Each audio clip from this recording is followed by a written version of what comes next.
Hello kids, we are going to start fraction numbers and I am going to introduce few terms and types of fraction numbers which we will learn in this chapter. So first of all I am going to explain you what you mean by fraction. Fraction is a part of whole. ठीक है, कोई बड़ी सी चीज़ है. सबसे अच्छा example हम लेते हैं पिज़्ज़ा का, जिसको हमने पार्ट्स में डिवाइड कर दिया, ठीक है, और हम एक एक पीस उठाकर खा लेते हैं. तो अभी मैंने इसको कितनी पार्ट में डिवाइड कर दिया? 8 पार्ट्स में डिवाइड कर दिया. 1 2 3 4 5 6 7 एंड 8 पार्ट्स में. अगर मैं एक पार्ट मैंने उठाया एंड आई ईटन मीन्स मैंने 1/8 पार्ट को खा लिया है. 8 पार्ट्स में से मैंने 1 पार्ट्स खा लिया है, ठीक है. अगर मैंने 2 या 3 पार्ट्स खा लिए तो 3/8 parts I have eaten. So fraction मतलब मैं पूरे पिज़्ज़ा का, पूरी होल चीज़ का, पूरी बड़ी चीज़ का कुछ एक पार्ट खा रही हूँ या कुछ एक पार्ट ले रही हूँ. So that means I am taking some fraction of that whole thing. So fraction is a part of whole. Fraction क्या होता है? होल का एक पार्ट होता है. Now I am going to tell you what are the different types of fractions. ठीक है. So first of all, we are discussing about proper fraction. Proper fraction is what? A number. जैसे हमने अभी इसको क्या लिखा? फ्रैक्शन क्या होता है? होल का एक पार्ट होता है. जब हम बड़ी चीज़ को छोटी छोटी चीज़ों में डिवाइड कर दें और उसमें से हम कुछ मतलब हम एक बड़ी चीज़ को छोटे पार्ट्स में डिवाइड कर रहे हैं, फ्रैक्शंस में डिवाइड कर रहे हैं. फ्रैक्शन में आपने पढ़ा हुआ है कि फ्रैक्शन में कितने पार्ट्स होते हैं? एक होता है उसका न्यूमरेटर और एक होता है उसका denominator. When we are talking about proper fraction and improper fraction, आप इन दोनों चीज़ को, इन दोनों टर्म्स को एक साथ ही याद करेंगे, एक साथ ही समझेंगे, तो आप कभी नहीं भूलोगे कि हमको किस चीज़ की डेफिनेशन बोलनी है. ठीक है. Proper and improper. प्रॉपर और इम्प्रॉपर में only we are comparing the numerator and denominator. जब न्यूमरेटर छोटा हो और डिनोमिनेटर बड़ा हो तो fraction is proper fraction. When numerator is bigger and denominator is smaller, ठीक है, numerator is bigger than the denominator, then fraction is known as improper. मैंने दोनों को एक साथ क्यों बताया? क्योंकि आपको जो वर्ड है प्रॉपर, उसका अपोजिट हम लोग क्या पढ़ रहे हैं? इम्प्रॉपर. प्रॉपर में न्यूमरेटर बड़ा और इम्प्रॉपर में प्रॉपर में न्यूमरेटर छोटा और इम्प्रॉपर में न्यूमरेटर बड़ा.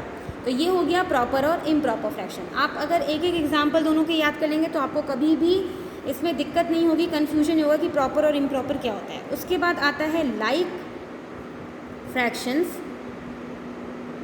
And unlike fractions. इसको भी मैंने दोनों को क्या लिख दिया? एक साथ लिख दिया, क्योंकि लाइक और अनलाइक क्या है? अपोजिट वर्ड्स हैं. लाइक मतलब एक जैसा. अब हम लोग यहाँ पर क्या कर रहे हैं? लाइक फ्रैक्शंस एक जैसे कैसे होंगे? क्या हम लोग न्यूमरेटर और डिनोमिनेटर को एक जैसा लिख देंगे? नहीं, हम लोग न्यूमरेटर और डिनोमिनेटर को एक जैसा नहीं लिखेंगे. हम लोग 2 या 2 से ज़्यादा फ्रैक्शंस लिखेंगे. 2/4, 5/4, ठीक है. अब इसमें हमको कुछ कॉमन दिख रहा है, हमको कुछ सेम दिख रहा है. दोनों के डिनोमिनेटर्स क्या हैं? सेम है, 4 ही है, ठीक है. और यहाँ मैंने इसका उल्टा लिख दिया, 4/2 लिख दिया और 4/5 लिख दिया. यहाँ पर इसके न्यूमरेटर सेम है, डिनोमिनेटर्स अलग अलग हैं. हमको ध्यान किसका रखना है? We are just checking the value of the denominators. क्या दोनों डिनोमिनेटर्स सेम हैं? डिनोमिनेटर्स सेम अगर होंगे तो फ्रैक्शन क्या कहलाएगा? Like fraction. और डिफरेंट डिनोमिनेटर्स,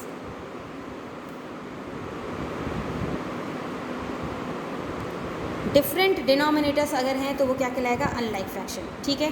तो लाइक मतलब एक जैसा. एक जैसा क्या? न्यूमरेटर एक जैसा नहीं, डिनोमिनेटर एक जैसा. ठीक है. डिनोमिनेटर अगर एक जैसा है, एक ही नंबर है, तो वो क्या हो जाएगा? Like fraction. If denominators are different then they will be unlike fractions. तो एग्ज़ाम्पल हमेशा अपने दिमाग में रखने की कोशिश करेंगे कि क्या होता है. एग्ज़ाम्पल हम लोग मतलब अगर एग्ज़ाम्पल याद है तो हम उसको तुरंत कंपेयर कर सकते हैं, सोच सकते हैं. लाइक फ्रैक्शंस अनलाइक फ्रैक्शंस में 2 या 2 से ज़्यादा फ्रैक्शंस लेते हैं. प्रॉपर और इम्प्रॉपर आपस में ही कंपैरिजन होता है न्यूमरेटर और डिनोमिनेटर का, क्योंकि बच्चों को बहुत कन्फ्यूजन होता है कि लाइक कौन सा है, अनलाइक कौन सा है, प्रॉपर कौन सा है, इम्प्रॉपर कौन सा है.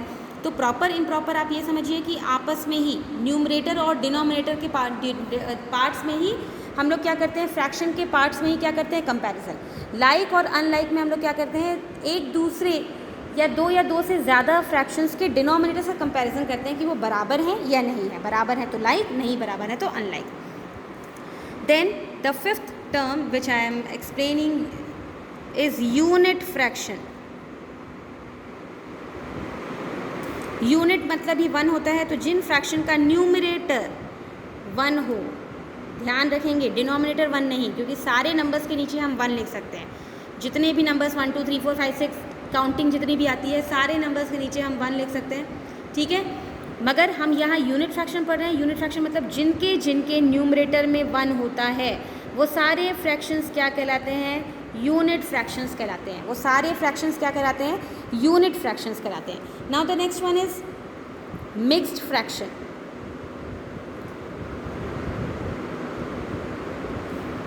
मिक्स्ड फ्रैक्शन मतलब क्या होता है, improper fraction can be written as the combination. अगर हमारे पास इम्प्रॉपर फ्रैक्शन है कोई, ये क्या है, इम्प्रॉपर फ्रैक्शन। कैसे हमने समझा इम्प्रॉपर फ्रैक्शन है, क्योंकि इसका डिनोमिनेटर न्यूमरेटर से ज़्यादा है, तो ये क्या हो गया, इम्प्रॉपर फ्रैक्शन। जहाँ भी हमको इम्प्रॉपर फ्रैक्शन मिलता है तो हम इम्प्रॉपर फ्रैक्शन को मिक्स्ड फॉर्म में लिख सकते हैं, ठीक है। मिक्स्ड फॉर्म में मतलब एक होल पार्ट होगा और एक उसका प्रॉपर फ्रैक्शन का पार्ट होगा। इसको हम कैसे बनाते हैं, हम न्यूमरेटर को डिवाइड करते हैं, क्योंकि न्यूमरेटर बड़ा है तो न्यूमरेटर को हम डिवाइड करेंगे किससे, डिनोमिनेटर से। कितने टाइम्स में डिवीजन होगा, 2 2 ज़ा 4 माइनस और 1। रिमाइंडर क्या हो गया, डिवाइज़र से कम आ गया, तो हमको यहाँ पर डिवीजन अपना स्टॉप करना पड़ेगा। ये हमारा कोशेंट है, ये हमारा रिमाइंडर है, ये हमारा डिवाइज़र था, ठीक है। अब हम 5/2 को कन्वर्ट करके लिख रहे हैं मिक्स फॉर्म में, तो जो डिनोमिनेटर था उसको डिनोमिनेटर रहने दे, मतलब डिवाइज़र। जो डिनोमिनेटर था वो हमारा डिवाइज़र था, वो हम नीचे ही रखने देते हैं। कोशेंट हमारा सबसे पहले लिखा जाएगा, कोशेंट हमारा सबसे पहले आएगा। ये 2 और ये 2 डिफरेंस है, ये डिवाइज़र हमेशा नीचे ही रहेगा, कोशेंट सबसे पहले आएगा और रिमाइंडर सबसे ऊपर टॉप पर चलेगा, ठीक है। रिमाइंडर कहाँ चलेगा, सबसे ऊपर टॉप पर।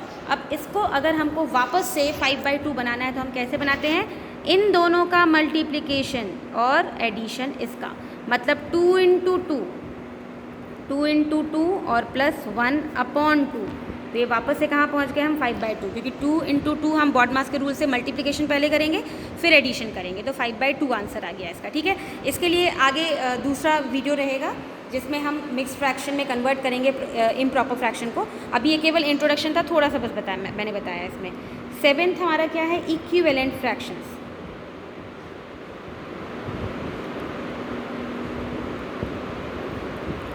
Equivalent fractions are what? The fractions which expresses the value of the same part of a whole. The value of the same part of a whole. देखो इसको हम कैसे समझते हैं, अभी मैंने कितने इसको पार्ट में डिवाइड किया, मैंने इसको हाफ में डिवाइड कर दिया, ठीक है। अब अगर मैंने इसमें कलरिंग करना शुरू की, मैंने इसको और पार्ट्स में डिवाइड कर दिया, ठीक है।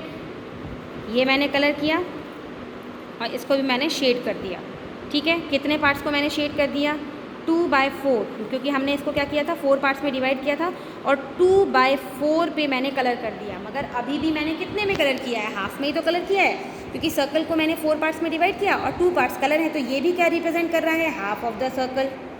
ये भी क्या रिप्रेजेंट कर रहा है, हाफ ऑफ द सर्कल। मैंने अभी फिर से इसको डिवाइड कर दिया, तो अब ये हो गया फर्स्ट पार्ट, ये हो गया सेकेंड, ये हो गया थर्ड और ये हो गया फोर्थ। टोटल पार्ट्स कितने थे, 8 पार्ट्स थे। मैंने 8 पार्ट्स में से 4 पार्ट्स को क्या कर दिया है, कलर कर दिया है, ठीक है। ये भी क्या है, 4 पार्ट्स अभी भी क्या है, आधा ही है सर्कल का, ठीक है। तो ये भी क्या रिप्रेजेंट कर रहा है, हाफ रिप्रेजेंट कर रहा है। So equivalent fraction represent the value of the same part of the whole. ये भी, इसके लिए भी एक अलग से वीडियो होगा, उसमें आप इसको अच्छे से समझ सकते हो।